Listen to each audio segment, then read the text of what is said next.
Jusqu'où faut-il changer pour mener sa reconquête amoureuse? La légèreté, le sourire, c'est pas vraiment moi. Est-ce que je dois me corrompre? Est-ce que je dois me mentir et finalement manipuler l'autre pour avancer dans ma reconquête amoureuse? C'est le débat du jour qui est lancé. Gros morceau qui commence juste après le générique.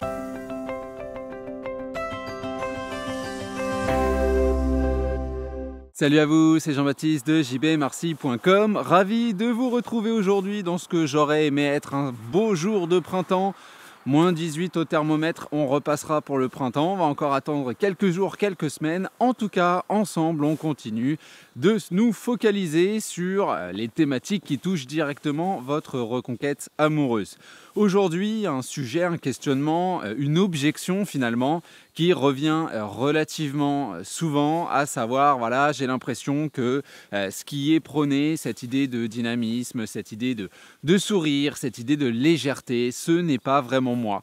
C'est pas quelque chose qui me définit dans mon caractère, et adopter ce genre de processus, ce genre d'idée, ce genre de personnalité, finalement, ça me donne l'impression de me pervertir et quelque part, finalement, d'être dans la manipulation puisque je propose une image qui n'est pas vraiment moi. On comprend le débat puisque cette chaîne aussi offre des contenus qui justement veulent aller contre la manipulation.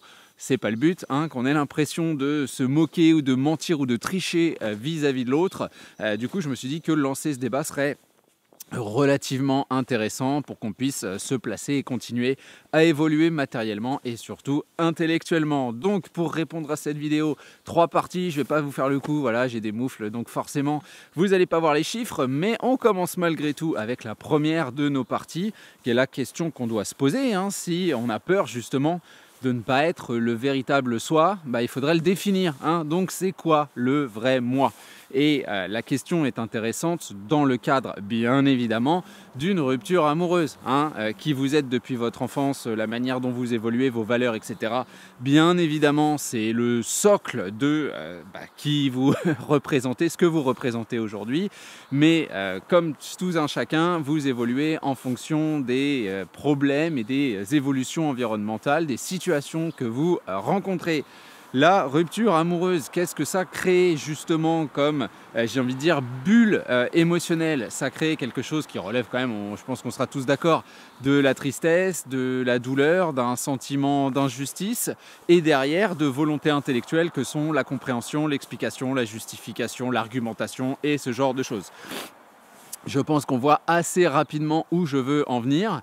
Beaucoup de gens vont me parler d'honnêteté dans leur communication, d'honnêteté dans leur positionnement. Donc il faudrait justement écrire une belle lettre à la personne qu'on a face à nous, lui expliquer nos erreurs, lui expliquer qu'on a compris pourquoi la situation aujourd'hui est ce qu'elle est et que on est sur cette espèce de chemin de la rédemption. On fait amende honorable, on va s'améliorer, on fait des promesses, on est prêt à tenir ces promesses. Et c'est la réalité intellectuelle qu'on a. On est vraiment prêt à faire les efforts pour. Le souci, c'est qu'on voit très clairement que ce qu'on présente, ce moi qu'on présente, c'est un moi intellectualisé, c'est un moi réfléchi, c'est un moi qui certes prend en compte ce qui s'est passé, mais pas le ressenti de la personne qu'on a face à nous. C'est un moi qui est dans l'espoir que les mots que je vais utiliser, les expressions que je vais mettre en relief, les ressentis que j'ai vont toucher la personne que j'ai face à moi, créer cette espèce de wagon manquant qu'on va pouvoir raccrocher pour faire effectivement un beau train et continuer à avancer ensemble. Ce joli moi, il oublie complètement ce qu'est finalement l'amour, il oublie complètement ou il laisse complètement de côté la portée de la décision de l'autre en l'intellectualisant totalement, alors peut-être que c'est pas totalement, totalement conscient, on n'essaye pas forcément de convaincre l'autre parce qu'on est vraiment dans sa douleur. On aimerait qu'il comprenne, on aimerait qu'il ou elle revienne vers nous, mais on n'est pas juste à se dire voilà, là si j'utilise tel temps ou tel mot, ça va le toucher ou la toucher, il va revenir, etc., etc. Mais on est malgré tout dans une forme, si on veut parler de manipulation intellectuelle de notre positionnement aujourd'hui pour faire penser à l'autre qu'une amélioration est possible. Et puis, cette idée d'honnêteté, encore une fois, moi, elle pose problème, la fameuse déneigeuse, évidemment. Moi, elle pose problème dans le sens où, forcément, en termes de focus, on va être sur quelque chose qui relève de ce que j'introduisais, douleur, tristesse, injustice, compréhension, problématique, évolution, etc., etc., etc. La question là à se poser dans ce cadre-là, c'est est-ce que la personne que j'ai face à moi veut véritablement parler de tout ça? Est-ce qu'elle veut avoir à assumer sa décision encore et encore face à moi? Est-ce qu'elle veut m'expliquer mes problématiques? Est-ce qu'elle veut ouvrir une porte en disant écoute, on verra plus tard si tu évolues, machin, etc., sachant que ça va me faire souffrir et que ça risque de me placer dans une position d'attente? Il y a énormément de choses qui posent problème dans l'honnêteté. On peut être honnête sans expliquer tous les fondements de sa réflexion, et moi c'est là que la légèreté est présente, parce que oui, il y a une énorme forme d'honnêteté dans la légèreté, à sourire à l'autre, à être dans cette recherche de fibres, à créer ce dynamisme. Déjà, c'est la preuve qu'on le respecte. On a compris qu'on ne voulait pas aller taper sur effectivement les points de focus qui sont un petit peu difficiles. Et puis en plus, je veux dire, si on plaisante avec vous, il y a quand même, je pense, un fondement qui est assez simple intellectuellement à comprendre, c'est qu'on s'apprécie réciproquement et qu'on n'est pas en train de fournir des justifications, on n'est pas en train d'essayer de convaincre l'autre de quoi que ce soit. Le problème de la communication honnête, c'est que finalement, de loin, ça ressemble un peu à une communication d'ultimatum. Je te donne tout ce que j'ai à te donner intellectuellement, tout ce que j'ai réfléchi, tout ce que j'ai compris sur cette séparation, et derrière, tu fais un choix, parce que moi, je ne peux pas attendre là que. Et j'entends et je comprends, je respecte le sentiment, mais ça, encore une fois, ça ne crée pas d'amour, ça crée plus de la pression et potentiellement du conflit. Donc, cette idée du que suis-je actuellement et qu'est-ce que je peux proposer en termes d'image? Si c'est de la douleur, de la tristesse, de l'incompréhension, des larmes, des pleurs, de l'apitoiement, ce qu'on a le droit de ressentir, mais on est en droit aussi de se dire que du côté de votre ex, recevoir ce genre de choses, ça donne pas envie de venir vers vous les bras ouverts et de s'éclater ensemble et de faire plein de choses extrêmement intéressantes, et encore moins de repartir sur l'idée d'un couple tous les deux. La deuxième partie que je voulais évoquer, c'est la logique évolutive. Les gens qui me diront c'est pas vraiment moi, je ne suis pas vraiment comme ça, ça voudrait dire quelque part que votre moi, la personne que vous êtes, votre définition personnelle est statique. Et le problème, c'est que c'est totalement le contraire de la définition de l'être humain. Nous sommes les fruits de nos expériences, de nos rencontres, de nos discours, de nos dialogues, de nos lectures, de tout ce qu'on voit, ce qu'on entend, ce qu'on fait au quotidien, ça forme qui on est. Comme je le disais en introduction, votre système de valeurs, il est basé sur votre éducation avec vos parents, votre éducation à l'école, le pays dans lequel vous vivez, la région dans ce pays dans lequel vous vivez, les traditions aussi bien culinaires, intellectuelles, etc., etc. C'est tout ça qui vous forme. Donc c'est bien le contact avec des sources que vous ne maîtrisez pas, que vous ne contrôlez pas, et qui vous ont permis de vous modeler de la manière dont vous êtes. Je veux dire, on le sait, on fait des catégorisations assez comme ça au quotidien, pour dire que les gens du Nord sont comme ci, les gens du Sud sont comme ça, les gens qui habitent là, ils ont l'habitude de, là, il y a telle religion. On sait que on est complètement formé par ce genre de choses, et que, par exemple, on sait que la reproduction sociale en termes de vote, sont des choses qui sont extrêmement présentes. Donc oui, on est très souvent les enfants de nos parents, même si parfois on se rebiffe, etc. Il y a quand même toute cette idée de comment dire, un bon terreau, un bon terrain qui a été pris et qui continue d'être pris dans nos expériences au quotidien. Donc le fait de se dire que non, mais moi je suis pas comme ça, moi j'ai pas de sens de l'humour, moi j'arrive pas à grandir, moi j'arrive pas à avancer, moi je suis plutôt dans l'idée d'aller frontalement dire les choses, etc., etc. Vous êtes en train quelque part de renier votre propre part d'humanité, votre capacité d'évolution, très clairement.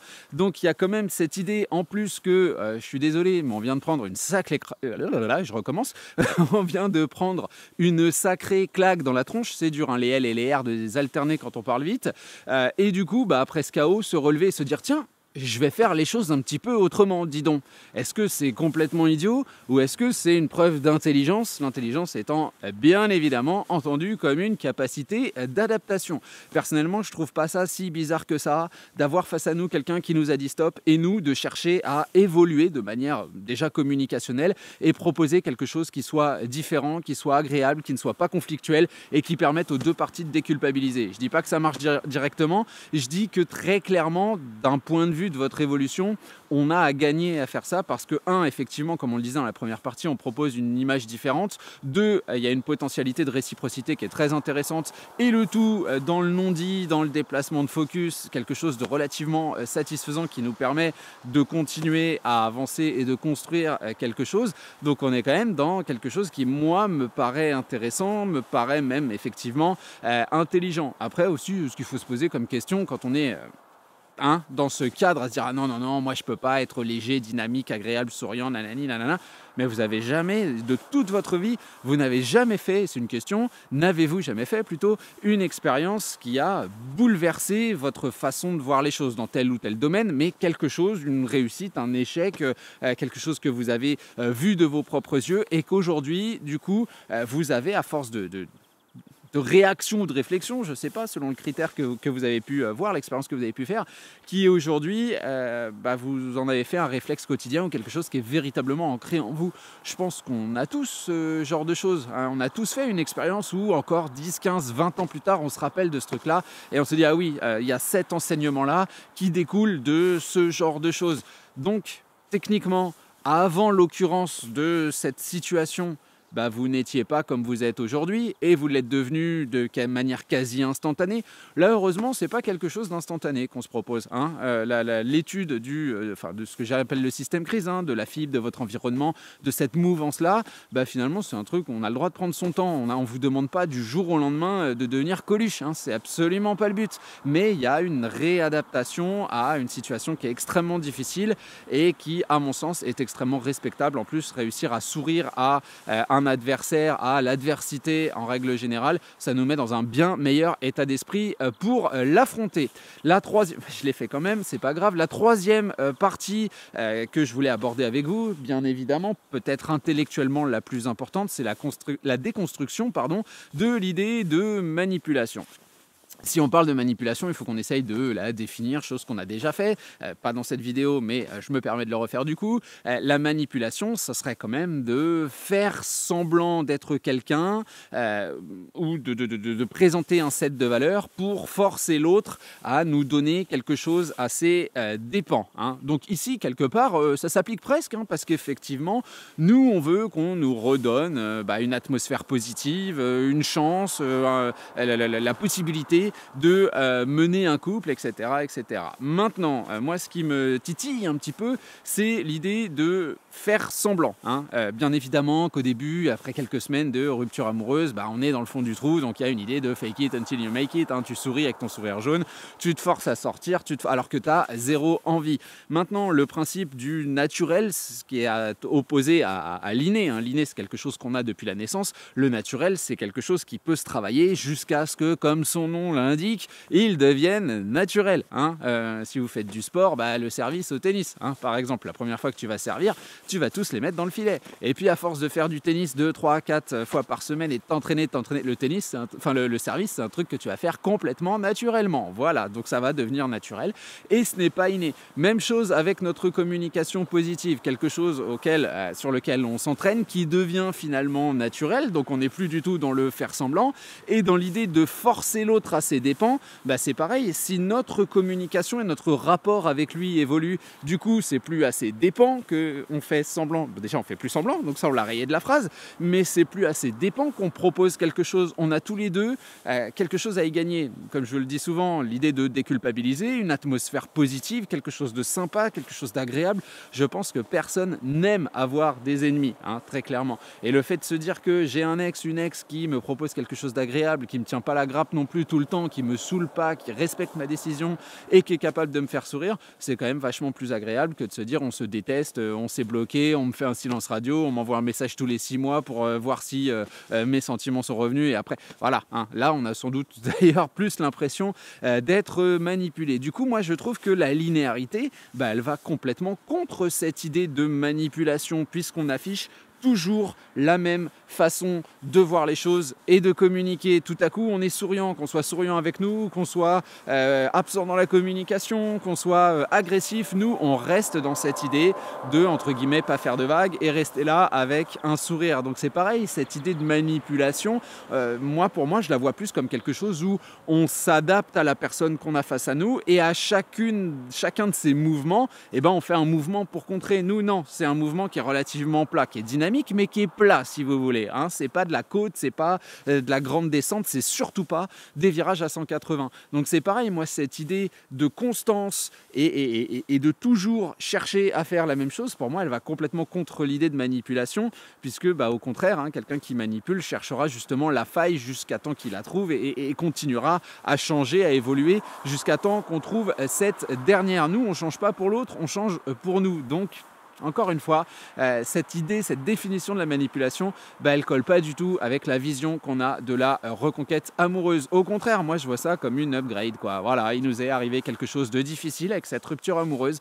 On a décidé d'évoluer, on a décidé de grandir, on a décidé que dans notre relationnel, un meilleur système de communication pouvait naître, qui serait plus adapté à mes relations avec les personnes que j'ai face à moi. Et ça, c'est ma nouvelle réalité que je pratique et qui devient finalement mon naturel. Vous n'êtes peut-être pas d'accord, je n'en sais rien. En tout cas, voilà pour les idées du jour. Comme d'habitude, vous n'hésitez pas, je vais oser retirer la moufle et geler mon doigt. Le petit like sur la vidéo. Je vais remettre la moufle avant qu'il y ait un stalactite qui pousse. Vous pouvez aussi, comme vous le savez, vous abonner à la chaîne, cliquer sur la petite cloche pour recevoir les notifications à la sortie des nouvelles vidéos. Et vous savez aussi que vous pouvez rejoindre les VIP en cliquant sur les boutons rejoindre sous les vidéos. Il y a une pastille au-dessus. Il y a un lien dans le descriptif, parfois il y a même un lien dans les commentaires.